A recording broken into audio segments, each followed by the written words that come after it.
Good evening and a very warm welcome to Rajya Sabha TV. I'm Aishwarya Kapoor with News Tonight. Let us begin by taking a look at the headlines. Samajwadi Party proves its strength in Uttar Pradesh Assembly by polls. Results in UP, Rajasthan, a setback for BJP. Congress gains in Gujarat and Rajasthan. India prepares for Chinese President Xi Jinping's visit from Wednesday. Several key deals likely to be signed. China gives assurance on border-related issues. Jammu and Kashmir limps back to normalcy as the state battles the threat of epidemic after flood waters recede.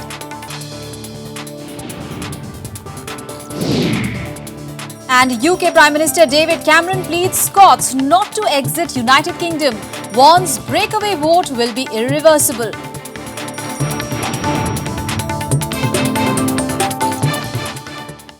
Our top focus, Jammu and Kashmir is slowly limping back to normal. Floodwater is receding from several affected areas, leaving behind the enormity of the devastation. The Jammu-Srinagar National Highway has also been reopened 13 days after the crucial road link was closed.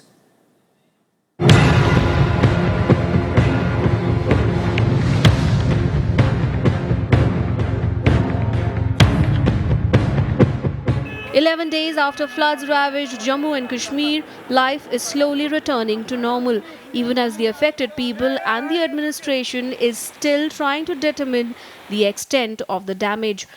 Water has receded to a large extent in Jhelum River and the main flood canal that had caused unprecedented flooding in residential areas. For the first time after more than 10 days, the water level in the Jhelum has dropped below the danger mark. And that is something that has given us a lot of reassurance, because that means that the reverse flow of water will start. However, there are several areas that still remain marooned. Some key roads, like the one leading to the airport, are inaccessible due to waterlogging. The historic Lal Chowk and its adjoining areas and the vicinity of Badami Bagh cantonment are still flooded. The Jammu and Kashmir cabinet met on Tuesday to assess the situation. After the meeting, Chief Minister Omar Abdullah thanked the centre for their help in this hour of crisis.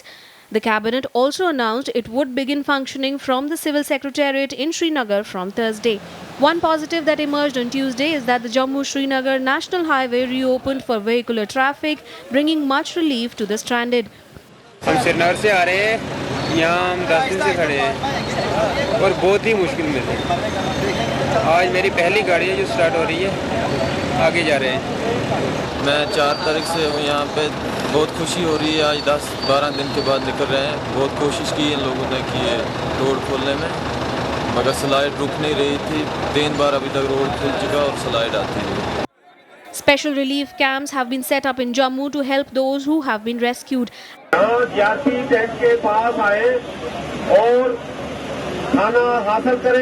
At the camps, victims are not only getting food and medical aid, arrangements are also being made for them to go home. हम लोग को aeroplane में भेज दिया यहाँ तक, जम्मू तक। जम्मू से यहाँ गए तो यहाँ हम लोग को खाना भी मिला और चाय भी मिला, और बोला कि बेटे आराम से रहो, तुम लोग यहाँ का जो है आदमी सब ट्रेन में तुम लोग को फ्री हम भेजेंगे। उनको मेडिकल हेल्प और लंगर मिल जाए, साथ ही साथ फ्री वहाँ से जो है जम्मू तक उनको फ्री सर्विस प्रोवाइड की जा रही है। फ्री बस लगाई गई है, साथ साथ में ट्रेन में भी जो है रेलवे डिपार्टमेंट जो है उनको मुफ्त में यहाँ तक ला रहा है और आगे भी भेज रहा है। तो यहाँ पर जो जम्मू रेलवे स्टेशन पे जहाँ हम खड़े हैं, यहाँ पर जो यात्री आते हैं, जो लोग वहाँ से निकल के विक्टिम्स आ रहे हैं, उनकी सुविधा के लिए यहाँ पर भी लंगर लगाया गया है। साथ ही साथ में मेडिकल फैसिलिटी भी प्रोवाइड की गई है। The state government has now warned of the spread of an epidemic if the problem of scarce drinking water persists. With Kriti Mishra and Ravindra Sharan in Srinagar, Bureau Report for Rajya Sabha TV. Meanwhile, as flood waters recede from parts of Jammu and Kashmir, threat of epidemic looms large on the valley. Steps have been taken to thwart any such possibilities. Here is a report from Ground Zero. Preventing epidemic after the floods is now the biggest challenge for the authorities in Jammu and Kashmir. There are fears of waterborne diseases in parts of the state. With most hospitals rendered useless due to flooding, there are concerns over medical help. The whole city is actually under flooded. So major hospitals of the city like SMHS hospital, the gynae hospital, the children hospital, they're all under, flooded. We are having this medical camp for last nearly 5 days, and we have got all the medicines. So we are going to the patients rather than, patients should come to us. Power shortage is also hampering shortage of medicines like insulin. Diabetic patient होते हैं ये ज़्यादा risky होते हैं अभी insulin की बहुत ज़रूरत है जो भी यहाँ पर हमारे इंटीरियर एरियाज़ में डायबिटिक पेशेंट हैं उनको बराए करम उनको देखना है उनको तरफ कैसे ध्यान दिया जाएगा People have been queuing up outside the medical camps where they are attended by private doctors and paramilitary forces.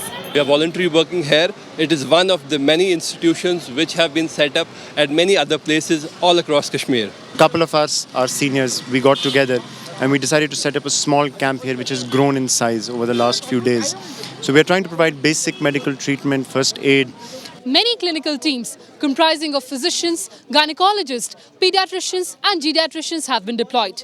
But the scale of devastation is unprecedented and the resources are limited. Many doctors are needed, more medicines are needed, more sterilized sheets, injections and even water purifying chlorine tablets are needed. And the task lying ahead is definitely mammoth. Reporting from Srinagar, Kriti Mishra for Rajya Sabha Television. In fact, my colleague Kriti Mishra is now joining us on the phone line from Srinagar. Kriti, now as the flood waters are receding from Jammu and Kashmir, there are fresh challenges before the state government. Of course, the issue is, as Omar Abdullah pointed out, that there is a threat of epidemic breaking out. What steps are being carried out? Exactly, Aishwarya. Many doctors from Union Health Ministry have also come to Kashmir and other doctors from other states have also come. But there's definitely dearth of medicines, there's dearth of good doctors. Even those doctors who are local doctors in Kashmir, they couldn't go to their clinics, they cannot go to their hospitals just because it is completely flooded. So today, in fact, when I was talking to the doctors, they appealed and they requested the government that they should get in some kind of suction pumps so that water is taken out and they can cater to the patients. But Right. Thank you so much, Kriti, for those updates. We'll keep coming back to you for more details. Meanwhile, the government has also given some numbers in case of relief and rescue operations. If there are any queries, now the government has given out some numbers. These are the flood control room numbers.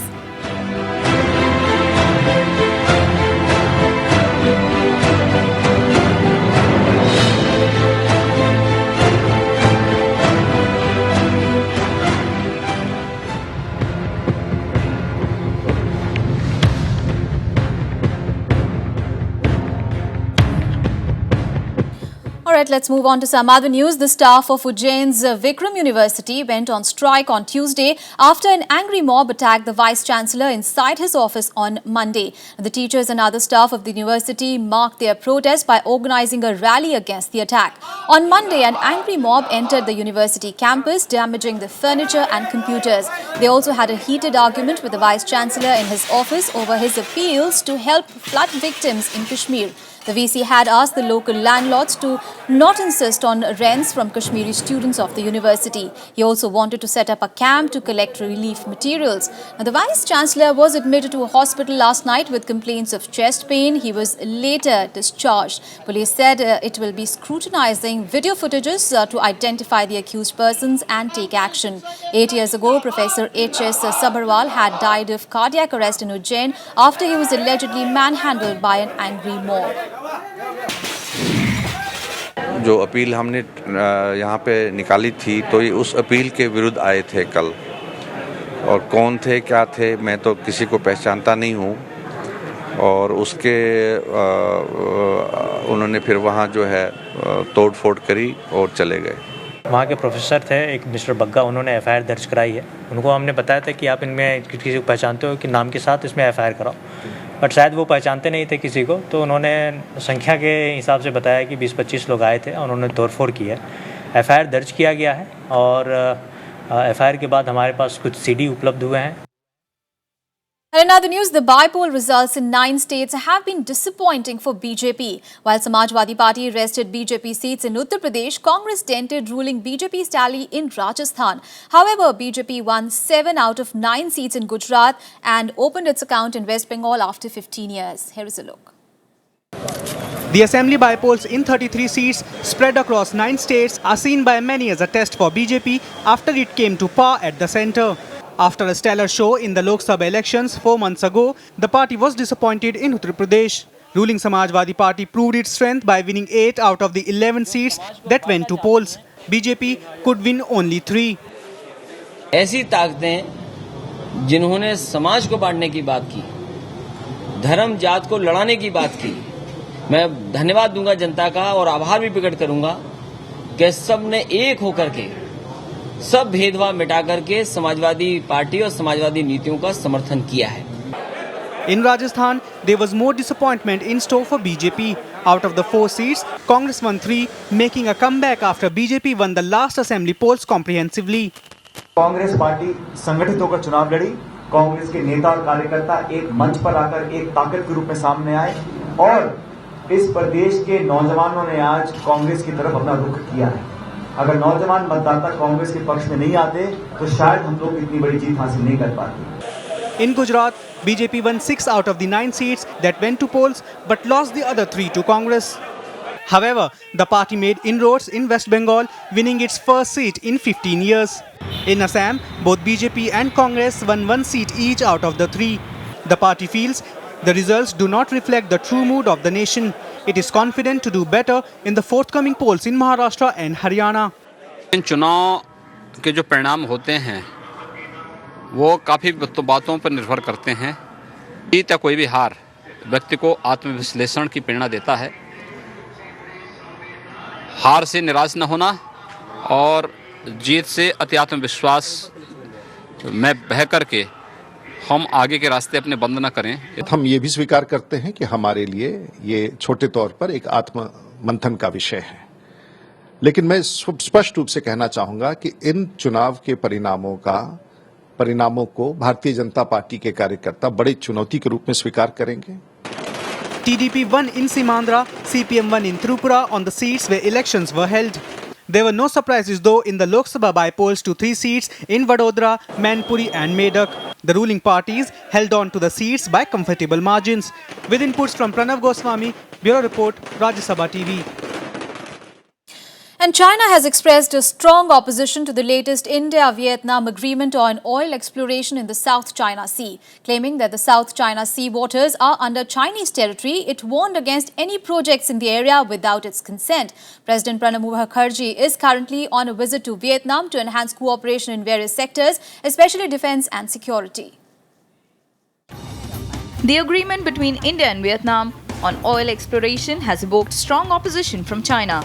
China warned that projects in its territories will need its approval. China said it has no objection to any legitimate and lawful agreement between Vietnam and a third country, but will not support the oil exploration deal if it falls within the waters of the South China Sea. 如果有关的协议涉及到的海域是中国管辖的海域，而有关油气开探的相关计划又没有得到中方批准，那么我们对这样的协议将表示关注，也不能够支持。 China has exerted influence over almost the entire South China Sea, believed to be rich in deposits of oil and gas resources. Its claim of sovereignty is firmly opposed by its neighbours Vietnam, the Philippines, Malaysia and Brunei. Under the India-Vietnam deal, ONGC along with Petro-Vietnam will set up 2 more oil wells in the disputed maritime area. To enhance engagement on security issues, India also extended a $100 million line of credit to Vietnam for defence purchases. Is an important development in terms of enhancing Vietnam's security, and also the fact that this will enable Vietnam to look at India more closely in the defense field. You already know that Vietnam is looking to procure patrol vessels from India for this purpose. Vietnam wants India to play a greater role in global situations, seen by many as a way to counter China. There was yet another common thread, which was to make sure that our information exchange process is strengthened in the future. And that would include information exchange on on the situation, the global situation, the regional situation. Invoking the common heritage with Vietnam, President Pranab Mukherjee said India will always be an all-weather friend for the country. President Pranab Mukherjee visited Ho Chi Minh City on Tuesday, the business capital of Vietnam, on the second leg of his 4-day visit. Bureau Report, Sabha TV. And back home, Prime Minister Narendra Modi arrived in Ahmedabad on Tuesday, a day before Chinese President Xi Jinping's arrival. Modi will set aside protocol and himself receive Chinese President Xi Jinping, who is coming on a 3-day visit to the country. This is the first time any head of state will begin his visit from Ahmedabad. And this is Narendra Modi's first visit to his home state after taking over as the Prime Minister. The Prime Minister was felicitated by BJP workers in the state. In his speech at the function, Narendra Modi alluded to the party's show in the by-polls, saying his detractors will take time to understand his style and work. સંગઠનમાંથી જે પ્રાપ્ત કર્યું એ બધી બાબતો આજે દિલ્હીમાં મને સરકાર ચલાવવામાં ખૂબ મદદરૂપ થાય છે. એ અનુભવ મને લેખે लाग्यो છે. And a day ahead of Chinese President Xi Jinping's visit to India, China has said that border issue will not affect the bilateral ties between the two nations. China is expected to pledge billions of dollars for mega infrastructure and economic projects in India. Now, Prime Minister Narendra Modi met Chinese journalists today in Delhi to highlight the importance of ties ahead of the visit. Chinese President Xi Jinping will arrive in India on Wednesday. As a special gesture, Prime Minister Narendra Modi will receive him in Ahmedabad and later host a dinner in honor of the President on the Sabarmati River front. A day ahead of the visit, Modi highlighted the importance of Sino-Indian ties. India is expecting to sign big-ticket deals between the two countries during Jinping's visit. There are enough well-grounded reasons for us to believe that the Chinese have an interest in investing in India. Based on that, we are inviting them to come and invest because it helps us to cut down our trade deficit, hopefully. It helps us to create jobs in India. That's one of the stated objective of this government. And therefore, we are looking at China to come and invest, particularly on products where they've already found a market in India. Following Modi's Japan visit, China has been increasingly vocal about Beijing's decision to scale up investments in India. China is positively considering investing in India's ambitious plan to build high-speed railways, including bullet trains, establishing industrial parks, as well as invest in mega infrastructure projects. China has said that border issues will not be a factor in taking forward the relations between the two countries. 我们认为，长期以来，中印保持了边境地区的和平与安宁，这一问题没有影响中印关系的发展。所以我们希望两国要继续努力，继续保持边境地区的和平和安宁，为两国关系的发展来创造良好的气氛和条件。 3 MOUs relating to Gujarat are also in the pipeline. This includes setting up an industrial park, developing industrial parks between China Development Bank and the Industrial Extension Bureau of Gujarat Government, and another MOU between Guangdong Province and Gujarat Government. With inputs from Akhilesh Suman, Bureau Report for Rajya Sabha TV. And the 6th meeting of Home Ministers of SAARC nations will begin on Wednesday in Nepal's capital, Kathmandu. Terrorism, maritime security, piracy, narcotic drugs and psychotropic substances, cybercrime and trafficking of women and children will top the agenda at the conference. Home Minister Rajnath Singh will lead the Indian delegation, where he is expected to flag issues like cross-border terrorism and dismantling of terror infrastructure operating from some SAARC nations. The 3-day conference will also discuss a common approach for facing security challenges and creation of strategic policies.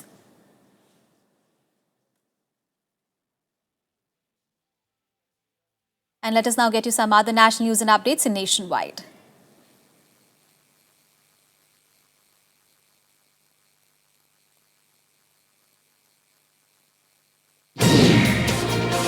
A special court in Bangalore will pronounce verdict on the disproportionate assets case against Tamil Nadu Chief Minister Jayalalitha on 27th of September. The court postponed the date of verdict to enable police to make security arrangements. The court will also shift to a temporary location in view of her security.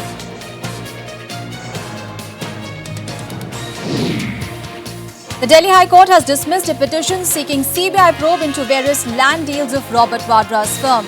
The plea was rejected on the grounds that it had been dismissed by the Supreme Court earlier. Supreme Court judgment had directed the police to file an FIR if the allegations disclose the commission of a cognizable offence. Now, the court was also told that CBI did not register an FIR or ordered a preliminary inquiry in the case. The Uttar Pradesh government has decided to run a metro rail in more cities after pushing for a similar project in Lucknow. UP's Chief Secretary Alok Ranjan has asked officials to prepare a detailed report on the proposed projects. A techno-feasibility of running metro in these cities has already been done. While Varanasi is high on priority, the state government is keen to push for a metro rail project in Ghaziabad as well.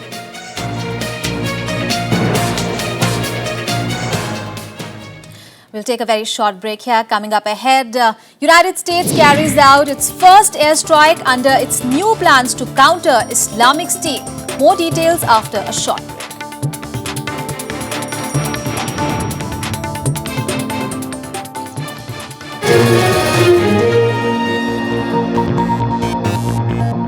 Welcome back after the break. Moving on to some international news now. Britain is less than 72 hours away from a once-in-a-lifetime vote on Scottish independence that could break up the 307-year-old country. Ahead of Thursday's referendum, UK Prime Minister David Cameron made an emotional plea to the people of Scotland, asking them to reject independence. Now, striking a note of passion, David Cameron said that independence for Scotland would be a painful divorce. Meanwhile, UK party leaders have issued a joint pledge to give Scottish Parliament new powers if Scotland votes no. British Prime Minister David Cameron is on his last visit to Scotland before a historic independence referendum. Cameron used the visit to implore Scots to stay with the United Kingdom, warning that a breakaway vote would be irreversible. Independence would not be a trial separation, it would be a painful divorce. And as Prime Minister, I have to tell you what that would mean. It would mean we no longer share the same currency. It would mean the armed forces we've built up together over centuries being split up forever. It would mean our pension funds being sliced up at some cost. With the opinion poll suggesting the referendum is too close to call, Cameron made an emotional appeal urging voters not to use the referendum as a protest vote. Please don't think I'm frustrated with politics right now, so I'll walk out the door and never come back. If you don't like me, I won't be here forever. If you don't like this government, it won't last forever. But if you leave the United Kingdom, that will be forever. Meanwhile, the three main parties have pledged to devolve more powers to the Scottish Parliament. The pledge, signed by David Cameron, Ed Miliband and Nick Clegg, also promises equitable sharing of resources. Absolutely, I agree with David Cameron on that, and I agree that once-in-a-lifetime opportunity is what people in Scotland have. And the evidence is that more and more people in Scotland are wanting to put Scotland's future into Scotland's hands. On Monday, the Organisation for Economic Cooperation and Development, an international think tank, warned that a yes vote was a potential risk to the global economy, the Eurozone and emerging markets. The White House also said on Monday that it would be better for Scotland to stay in the United Kingdom. But with the opinion polls indicating the vote is hard to call, leaders continued making last-ditch efforts to woo those undecided. Bureau Report, Rajya Sabha TV. And the United States on Tuesday expanded its fight against the Islamic State militants after receiving backing from world powers in Paris. They launched fresh airstrikes on IS positions under a new strategy. France also began recce flights over Iraq as Kurdish forces regained territory from IS hands. The United States on Tuesday carried out their first airstrikes against the Islamic State a day after the US-led coalition met in France to broaden the fight against the group. US officials say the strikes were the first part of expanded efforts. US President Barack Obama has appointed retired Marine General John Allen to coordinate the international coalition against Islamic State. Kurdish forces in Iraq say the latest strikes have helped them regain some areas in the Zuma region. كنا بالتنسيق مع طهران أول مرة خبرناهم على أساس يصير عندنا عملية بهالمنطقة. أعطينا طهران قول أمريكية، أعطينا الإحداثيات، هم ساعدونا. فعلا كان المساعدة أو الإسناد مالتهم كان احنا كنا راضين جدا، كان مؤثرة خلال تقدم قطاعاتنا. The new strategy to degrade and destroy the group saw backing from several nations. France became the first ally to join the United States, sending jets on a recce mission to Iraq. It has also offered to take part in airstrikes in Iraq, details of which are expected later this week. Britain also assured it will play a leading role in efforts against the Islamic State. Si l'on veut mener une lutte efficace contre ces terroristes, ce qui prendra du temps, c'est une action de long terme. Eh bien, il faut que cette action soit globale. What people are talking about here is the possibility that there may be some action against ISIL in Syria at some point in the future. I've said already in Parliament that would be an order of magnitude more difficult than airstrikes in Iraq for all sorts of reasons, military, legal and technical, but we haven't ruled it out. We haven't made a decision yet about how we will best contribute to the coalition effort against ISIL. But the Islamic State seems undeterred by the developments. On Tuesday, they shot down a Syrian warplane using anti-aircraft guns, downing the first military jet since the attacks began. Bureau Report, Rajya TV. Let's now get you all the action from the world of sports in our Sports Beat. Five-time world champion Vishwanathan Anand has defeated Spanish player Francisco Villillo Pons in the second round of Bilbao Masters. Anand displayed his technical expertise and put Villillo off track with some brilliant moves.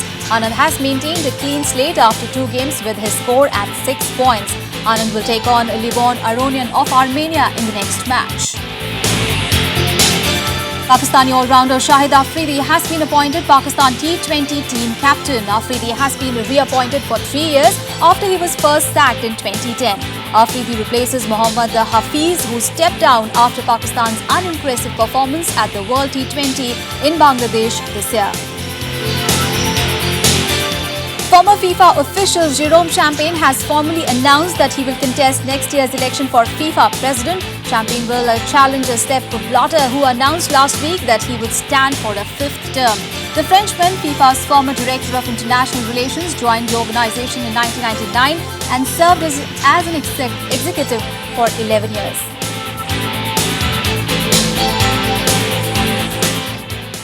Well, that's all in this edition of News Tonight. Thanks for watching.